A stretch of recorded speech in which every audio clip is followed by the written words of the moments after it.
Well folks, in our previous video, we pointed out how Toto Wolff and Mercedes were caught up in the middle of an outrageous attempt to smear Lewis Hamilton's move to Ferrari by suggesting without any evidence that he was losing performance because he was demotivated.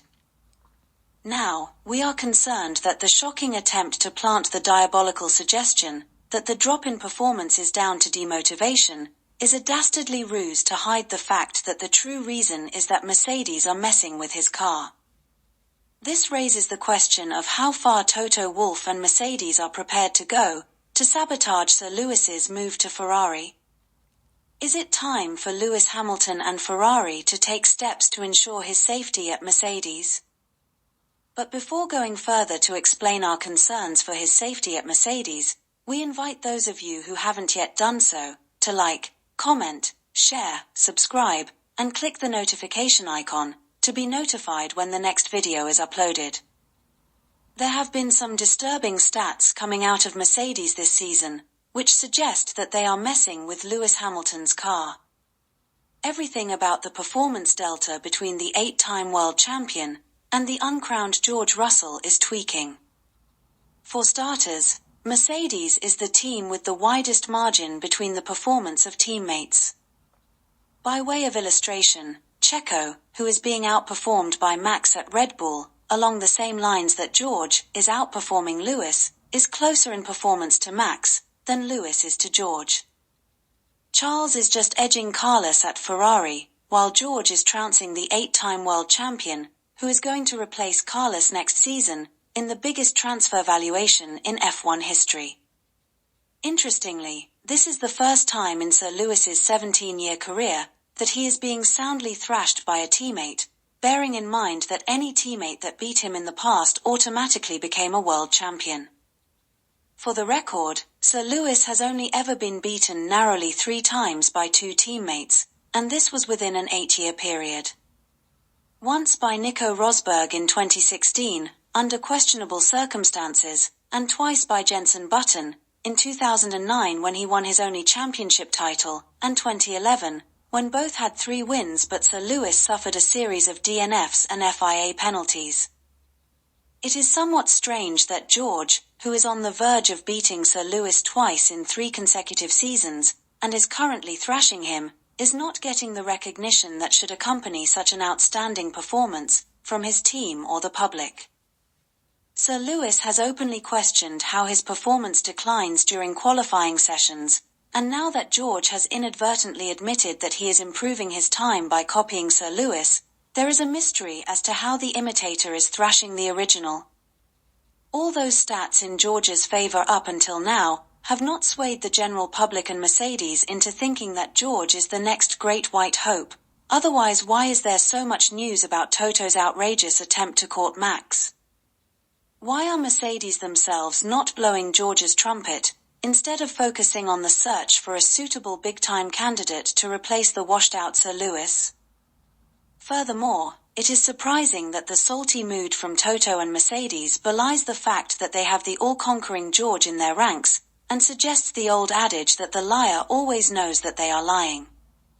Maybe, just maybe, the delta in performance between Lewis and George is being manufactured by Toto and Mercedes to manifest the outrageous Planet F1 and Formel prophecy that George is trouncing Sir Lewis so badly that the despondent 8-times world champion will retire at the end of the season, rather than go on to greater things at Ferrari.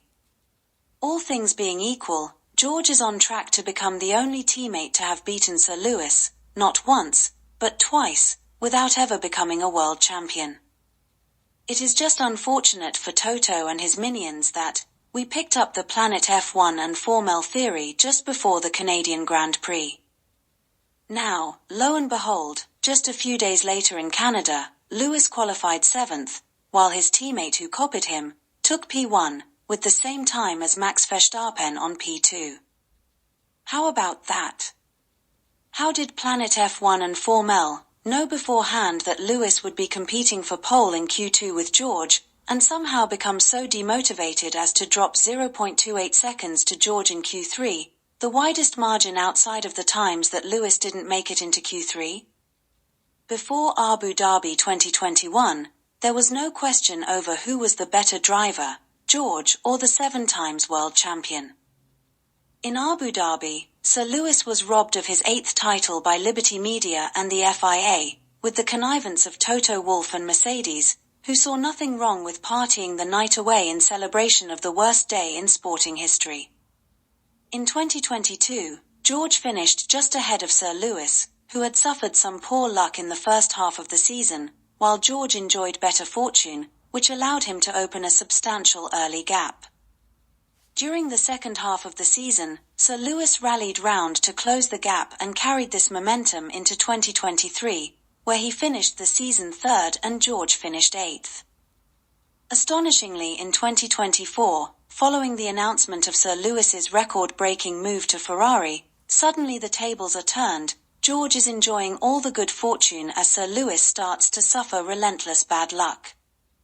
Everything is breaking George's way, and Toto is complaining that Sir Lewis is somehow managing to keep his spirits up, despite all the misfortune befalling him. Somehow, the uncrowned George is getting the better of team strategy calls and upgrades over the 8-time world champion, who has been powered by Mercedes all his 17 years in Formula One. Despite the fact that Toto Wolff keeps proclaiming that he owes Sir Lewis an 8th title, pundits are questioning the level of disrespect he is showing the greatest of all time during the season. Now, why would Toto owe Sir Lewis an 8th title? After all, he's not Michael Masi, the FIA, or Liberty Media. Is it because he pussied out of challenging the theft in court? Well, only those who don't know will be surprised that a Toto is a pussy. While Toto and his minions may be thinking that they have finally drawn the world's attention to Sir Lewis's underperformance in comparison to George, they forgot the old adage, be careful what you wish for. Unfortunately for them, most people are not questioning Sir Lewis's ability, but rather the mysterious difference in performance between the two cars. Given that Planet F1 have revealed that Hamilton's pace in free practice 3 had him in the frame for pole position in qualifying, the question now is how did George, who improved his performance from copying Lewis, end up in pole position, with the person he copied from in P7? How did Lewis Hamilton suffer such a drop in performance between Q2 and Q3 that he went from contesting for pole into P7? If notorious Lewis hater Martin Brundle is baffled, what about the rest of the world? How long before Martin cottons on to the Planet F1 Formel theory? It is clear to us that Toto Wolff and Mercedes are desperate for Sir Lewis not to go to Ferrari. They are doing everything they can to sabotage him and break his spirit, so as to force him into manifesting the outrageous prophecy that they projected through Formel and Planet F1. You can tinker with his car all you like, Toto, but if anything should happen to the man himself, we know who is responsible, and we urge the Tifosi and the Ferrari management to take steps to protect their investment.